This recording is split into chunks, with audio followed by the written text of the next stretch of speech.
ॐ स्वस्ति श्रीगणेशाय नमः। ॐ श्रीसरस्वत्यै नमः।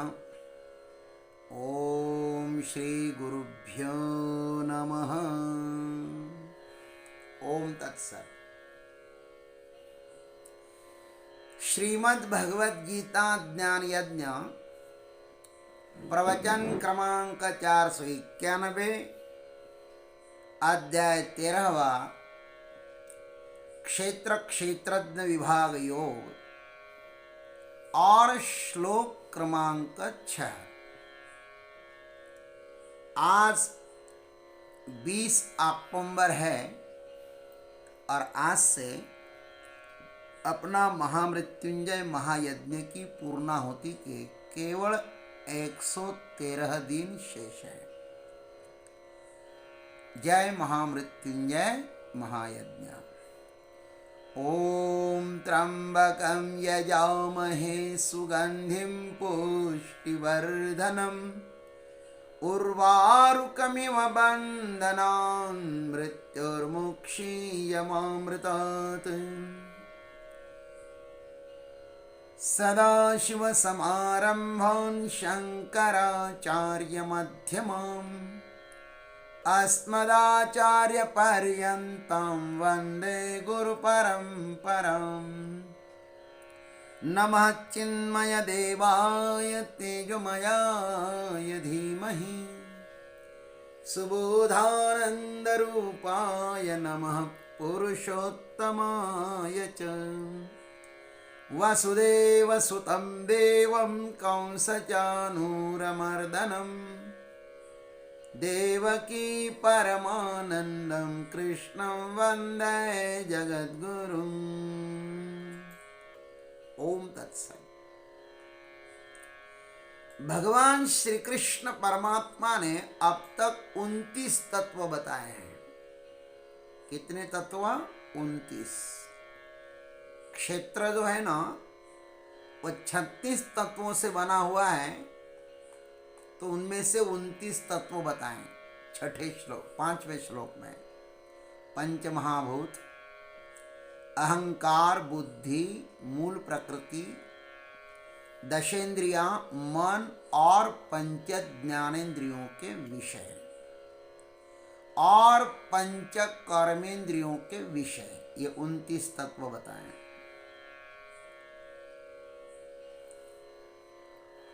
ज्ञानेश्वर महाराज ने 36 तत्वों की व्याख्या की है क्षेत्र की। अब इस छठे श्लोक में भगवान श्री कृष्ण और 7 तत्व बताते हैं। 29 और 7 बराबर 36 तत्व होते हैं। आइए भगवान की भाषा में सुनते हैं। इच्छा द्वेष्य सुखम दुखम संघातश्चेतना धृतिः ये तत्क्षेत्रं समासेन सविकारमुदाहृतम्। ये 7 तत्व हैं। कौन कौन से?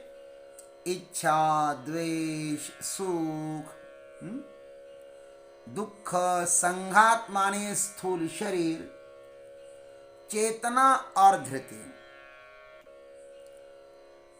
इस प्रकार विकारों के सहित यह 36 तत्वों का क्षेत्र भगवान ने हमारे सामने प्रस्तुत किया है। ये शरीर 36 तत्वों से बना हुआ है, इसलिए उसको क्षेत्र कहते हैं। अब एक एक चीज की जितनी व्याख्या करो उतनी कम है। इच्छा, ये 7 तत्वों की व्याख्या करनी है, लेकिन हम आपको अत्यंत संक्षिप्त रूप में ही बताएंगे। विस्तार तो बहुत है। इच्छा, इच्छा अंतःकरण का धर्म है और वह ज्ञेय है, अतः उसे क्षेत्र कहते हैं। मेरी इच्छा को मैं पहचानता हूं, मैं जानता हूं। जिसको मैं जानता हूं ना, वह क्षेत्र है। आत्मा को मैं जानता नहीं, उसका अनुभव करता हूं, वह कभी भी ज्ञेय नहीं होता। इंद्रियां उसको नहीं जानती, क्योंकि वह इंद्रियों का दृष्टा है। इच्छा पैदा होने के अनेक कारण होते हैं। जिस विषय का हमने पहले भोग किया हो, उसकी पुनः भोगने की इच्छा होती है। दूसरों के मुख से सुंदर भोगों का वर्णन सुनकर भी उन्हें प्राप्त करने की इच्छा हो जाती है। सुंदर वस्तु को देखकर उन्हें प्राप्त करने की सहज इच्छा होती है ना, और इससे विपरीत मिले तो उनकी प्राप्ति में अनिच्छा होती है। अनिच्छा भी होते हैं, इच्छा भी होती है। इच्छा ही समस्त सुख और दुखों की क्या है? जड़ है। इस इच्छा के अनेक रूप है। पुत्रैषणा, वित्तैषणा, लोकैषणा। और कब किसकी इच्छा पैदा होगी हम कुछ भी नहीं कह सकते। अतः साधक को चाहिए कि वे इच्छाओं के जाल में फंसकर अपना चित्त भगवत भक्ति से, भगवत साधना से न हटाए। यदि धार्मिक इच्छा भी भीतर जागृत होती है, जैसे सेवा कार्य करना, आश्रम बांधना, चिकित्सालय खोलना, अन्न क्षेत्र चलाना आदि इत्यादि इच्छा भी जागृत होवे, तो सर्वप्रथम विवेक करना कि क्या मैं इसको आसानी से साधना को विक्षिप्त न करते हुए कर सकता हूं।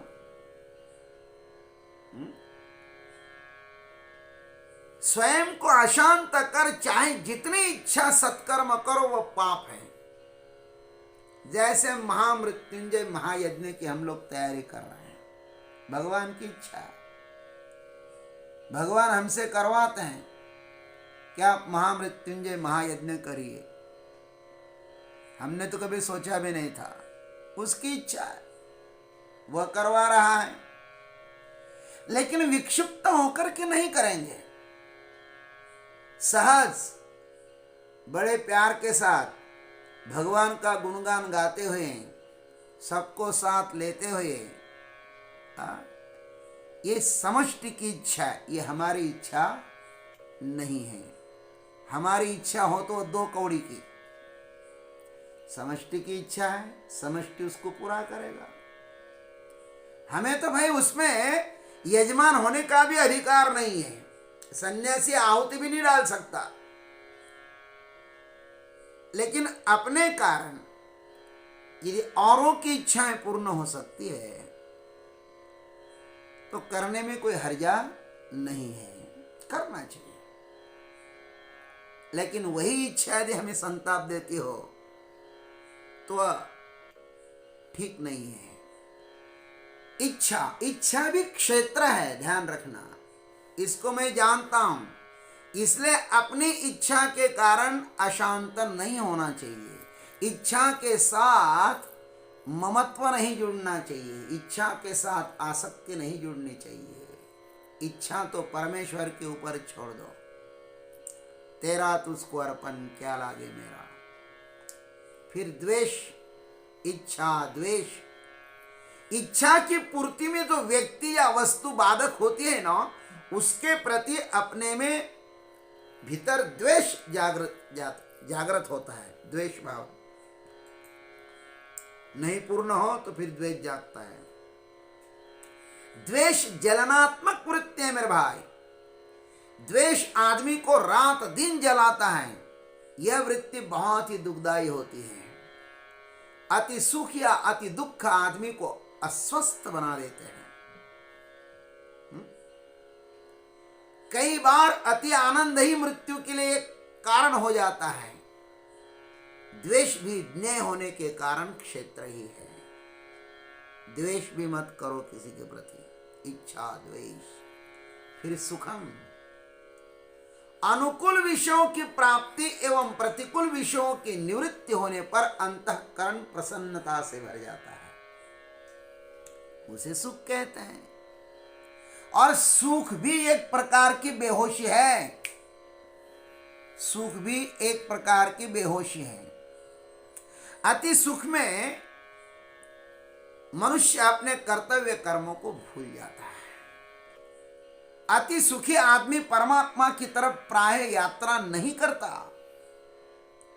क्योंकि उसकी धारणा बन जाती है कि यही संसार सब कुछ है और यही सत्य है, खाओ पियो और मजा करो। वो भूल जाता है कि भोगों की नशा में अपने गंतव्य को ही भूल जाता है। और इस संसार में भी सही में जो सुखी है ना, वो प्रभु को धन्यवाद देता है और प्रभु को पाने के लिए प्रयत्न करता है। सुखी वही है जो परम संतोषी है। इस संसार में संतोष के अतिरिक्त और कोई भी सुख नहीं है। हम धन, स्वास्थ्य, पद, परिवार चाहे जितना अधिक पाएं, किंतु हम सुखी नहीं होंगे। अभी तो उल्टा हो जाता है। ये सब कुछ मिल जाता है तो भीतर दुख होने लगता है। लखपति करोड़पति होना चाहते हैं, लखपति करोड़पति होना चाहता है, करोड़पति अरबपति होना चाहता है, पीछे कोई भी लौटना नहीं चाहता महाराज, आगे बढ़ना चाहता है। तो कहने का तात्पर्य यह है, सुख भी क्षेत्र है, दुख भी क्षेत्र है। प्रतिकूल परिस्थितियों की प्राप्ति होते ही अंतःकरण में जिस वृत्ति का उगम होता है ना, उसको दुख कहते हैं मेरे भाई। दुख भी अंतःकरण का धर्म ही है। वह सुख दुख दोनों भी साथ साथ ही रहते हैं। हमारे मन, बुद्धि, चित्त, अहंकार, इनके अनुकूल यदि कोई परिस्थिति आवे तो हम सुखी हो जाते हैं, और प्रतिकूल परिस्थिति आवे ना तो हम दुखी हो जाते हैं। ये सुख दुख मानसिक होता है, बौद्धिक होता है, शारीरिक होता है, भौतिक होता है, आध्यात्मिक होता है, दैविक होता है। अनेक प्रकार के सुख दुख है मेरे भाई। किंतु इन सब में एक छोटी सी बात यह है कि अज्ञान जैसा दुख इस संसार में और कोई है ही नहीं। सबसे बड़ा जो दुख है ना, वह अज्ञान है। अज्ञानी व्यक्ति को चाहे जितना सुख मिले, वह अनंत दुखी ही होगा। उसके पास दुख ही आएगा। वह सुख में भी दुखी होता है तो दुख में तो उसके हालात बहुत ही दीनहीन हो जाते हैं। और आत्मज्ञानी जो होता है ना, वह समस्त दुखों से मुक्त हो जाता है।